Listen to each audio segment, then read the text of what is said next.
A paz do Senhor a todos, amados irmãos e irmãs em Cristo Jesus. Sejam bem-vindos a mais uma Escola Bíblica Dominical. Vamos fazer uma leitura em Romanos capítulo 3, versículo 21. Mas agora, sem lei, tem se manifestado a justiça de Deus, que é atestada pela lei e pelos profetas, isto é, a justiça de Deus em Jesus Cristo, para todos os que creem, pois não há distinção. Amados, vamos fazer uma oração nesse momento. Senhor Jesus, a sua morte vicária são a base da nossa redenção, justificação, reconciliação, salvação e glorificação de todos os cristãos. Nós rendemos ações de graça, Senhor Jesus, porque até aqui o Senhor tem nos ajudado de uma forma linda e especial. Amém. Queridos, o uso da epístola como meio de revelação divina era desconhecido até a época de Paulo e seus contemporâneos. Esta forma de comunicação bem pessoal e apropriada à nova mensagem de que os cristãos se tornaram filhos adotivos na casa de Deus mediante a sua graça. As epístolas de Paulo e dos demais estão intimamente relacionadas às necessidades e contingências da vida real e resultavam da aflição, da alegria, do sofrimento e da compaixão desses piedosos escritores. As epístolas estão saturadas de doutrina, mas esta se destinava a uma aplicação prática, mas não uma especulação teórica. O Novo Testamento contém 9 cartas às igrejas e as 4 últimas aos indivíduos. Romanos, sendo esta a mais sistemática de todas as epístolas, ela delineia a história do Evangelho, da condenação à justificação, à santificação, à glorificação, explica o plano de Deus para os judeus e gentios e conclui com exortações práticas para a fortificação exterior da justiça entre os crentes. Martim Lutero escreveu: esta epístola é a principal parte do Novo Testamento e o Evangelho em sua maior pureza. Ela jamais será lida ou ponderada ou em demasia, e quanto mais compreendida, mais preciosa se torna e mais desejável fica. 1 Coríntios, esta epístola de correção e reprovação lida firmemente com problemas de facções, demandas judiciais e abuso da ceia do Senhor, que estavam destruindo o testemunho dos coríntios. Paulo também responde a perguntas suscitadas pelos coríntios acerca do matrimônio, de comer oferendas a ídolos, de culto público e da ressurreição. Segundo Coríntios, Paulo escreveu esta carta bem pessoal para defender seu caráter, sua vocação e suas credenciais apostólicas, em face de uma recente rebelião contra ele, liderada por alguns falsos apóstolos. Paulo foi confortado pelo arrependimento da maioria, mas preocupava-se com a maioria impenitente. Quando ele escreveu aos Gálatas, esta epístola polêmica refuta o erro do legalismo que de repente enredara as igrejas da Galácia. Paulo usa um argumento biográfico, teológico e moral para demonstrar a superioridade da graça sobre a lei e para enaltecer a vida de liberdade acima do legalismo e da licenciosidade. A carta aos Efésios, os primeiros 3 capítulos de Efésios, constituem um dos mais sublimes e profundos textos da Bíblia, visto que enaltece a posição dos crentes em Cristo.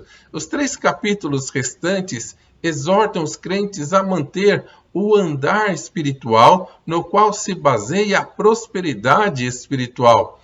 Aos Filipenses, nesta alegre carta de afeição e gratidão pelos filipenses, Paulo fala dos acontecimentos finais de sua prisão e insiste com seus leitores a cultivar um estilo de vida de união, humildade e piedade. Também nos previne quanto ao erro do legalismo. A carta aos Colossenses é provável que seja a epístola mais cristocêntrica do Novo Testamento, porque nela Paulo demonstra a preeminência de Cristo na criação, na redenção e na relação existencial. O cristão é completo em Cristo e não tem necessidade de outros sistemas de especulação ou observações religiosas. 1 Tessalonicenses, os 3 primeiros capítulos fazem um sumário do ministério do apóstolo Paulo entre os tessalonicenses. Ele os elogia por sua fé e lembra-lhes de seus motivos e preocupações por eles. No capítulo 4 e 5, Paulo exorta a pureza de vida e lhes ensina acerca da vinda do Senhor. Segundo Tessalonicenses, os tessalonicenses estavam chegando a conclusões errôneas acerca do dia do Senhor e ficavam cada vez mais ansiosos acerca da perseguição. Paulo explica o que deve preceder esse terrível evento e os exorta a permanecer firmes no Senhor Jesus e também diligentes. 1 Timóteo, esta carta é um manual de liderança de Paulo para seu engajado servo que fora encarregado da obra na igreja de Éfeso.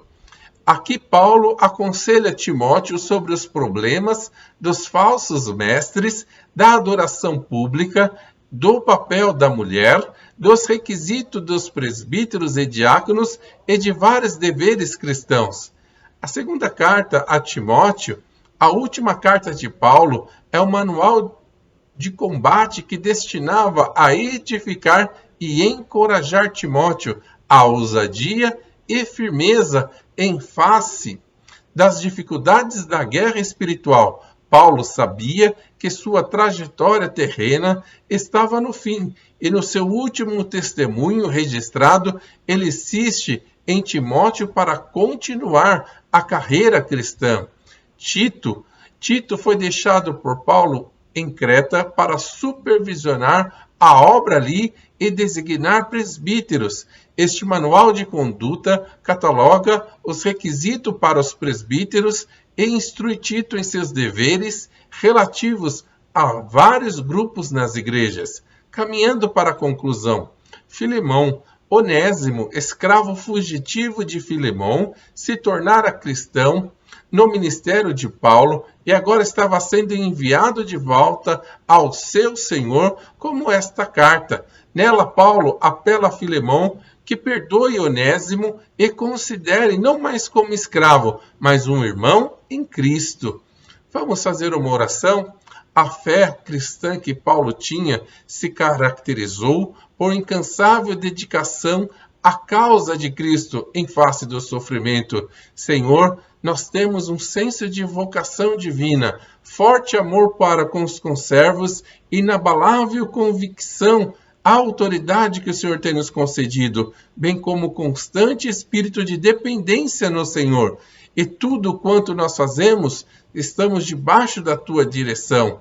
Aquele, Senhor, que pensa estar em pé, olhe para que não caia, pois não veio sobre nós nenhuma tentação senão humana, mas fiel é Deus, que não nos deixará que sejamos tentados acima do que podemos resistir. Antes, com a tentação, o Senhor também nos dará saída, para que possamos suportar o dia mau, porque em ti habita corporavelmente toda a plenitude da divindade. Compartilha conosco, Senhor, a tua graça e a tua plenitude, para que todo principado e potestade esteja debaixo da tua autoridade.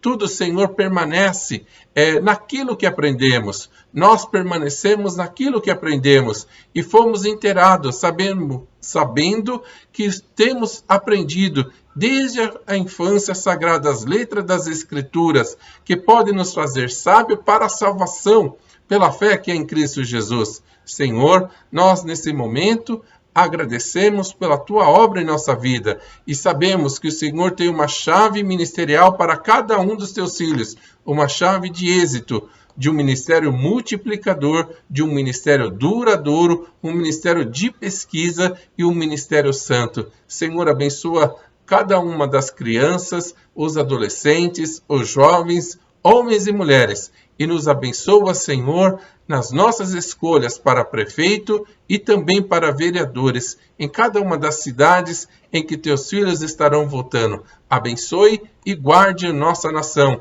No nome de Jesus. Amém.